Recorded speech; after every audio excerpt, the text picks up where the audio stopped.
sayyidina wa maulana Muhammadin wa ala alihi wa sahbihi ajmain, amma ba'du. Yang saya hormati seluruh Sivitas Akademika Universitas Muhammadiyah Jember, seluruh Dewan Juri Lomba Ajang Kompetensi Sastra Indonesia, dan tak lupa pula teman-teman yang saya cintai, terutama yang mencintai saya. Pertama-tama, marilah kita panjatkan puji syukur kita atas kehadirat Allah Subhanahu wa Ta'ala, karena dengan limpahan rahmat dan hidayahnya kita bisa melaksanakan acara ini dalam keadaan sehat walafiat. Amin, amin, ya robbal alamin. Kedua kalinya, semoga tetap tercurahkan kepada junjungan kita, Nabi Agung, Nabi besar, Nabi Muhammad Sallallahu Alaihi Wasallam, Nabi yang telah membawa umatnya dari zaman kegelapan menuju zaman yang terang benderang, yakni ad-dinul Islam. Hadirin yang saya hormati, sebagaimana yang kita ketahui dan alami bersama, saat ini situasi pembelajaran cukup terganggu sebagai akibat dan imbas dari hadirnya pandemi corona. Belajar yang sebelumnya bisa dilaksanakan dengan tatap muka, sekarang malah semakin terbatas dan lebih banyak melaksanakan kegiatan belajar dari rumah, baik secara daring maupun antar jemput tugas. Walau begitu, semangat belajar kita tidak boleh memudar. Motivasi belajar, terutama belajar daring, harus ditemukan dan dipacu setiap hari. Karena pendidikan adalah bekal utama kita agar sukses di masa depan. Sebenarnya semakin kesini, kita semua semakin sadar bahwa belajar tidak hanya terbatas di sekolah dan di ruang kelas saja. Belajar bisa di mana saja, kapan saja, dan dengan siapa saja. Maka dari itu, mari kita tetap bersemangat untuk belajar dan menuntut ilmu. Sebagaimana yang sudah Allah firmankan dalam kitab suci Al-Quran yang mulia, yakni Bismillahirrahmanirrahim. Yarfa'illahu alladhina amanu minkum walladhina utul ilma darajat. Yang artinya Allah akan mengangkat derajat orang-orang yang beriman dan berilmu di antara kamu dengan beberapa derajat. Dari sini kita sudah bisa mengambil sebuah pelajaran bahwasanya betapa mulia kedudukan orang yang mau belajar dan menuntut ilmu, yakni Allah akan mengangkat derajatnya dengan beberapa derajat daripada mereka yang tidak berilmu.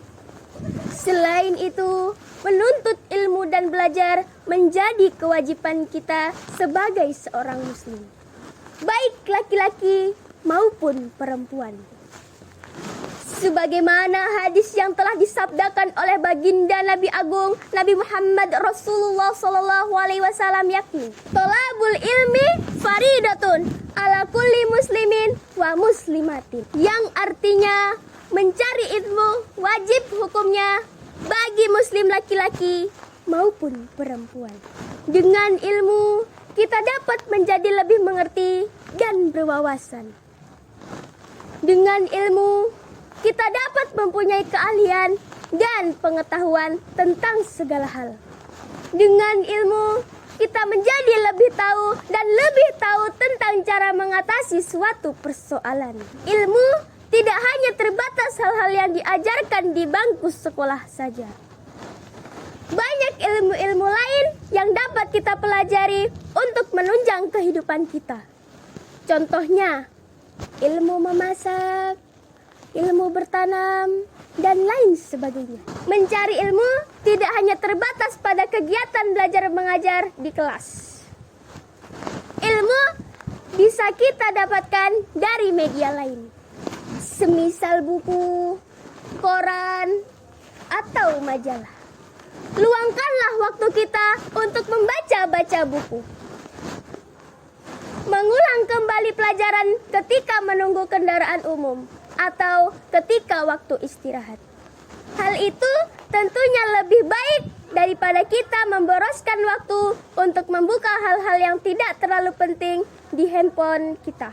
Nah, kita kembali ke permasalahan semula. Karena adanya pandemi COVID-19 dan sekarang sudah bermutasi menjadi Omikron, maka guna menghadapi situasi yang seperti ini, maka perlu adanya beberapa inovasi dan kreativitas baru agar proses pembelajaran bisa tetap berjalan sebagaimana mestinya. Di antara yakni 1. Model blended dengan melibatkan orang tua. Saya menggunakan model pembelajaran flipped classroom dan blended learning atau tatap muka virtual dengan Zoom dan Google Meet.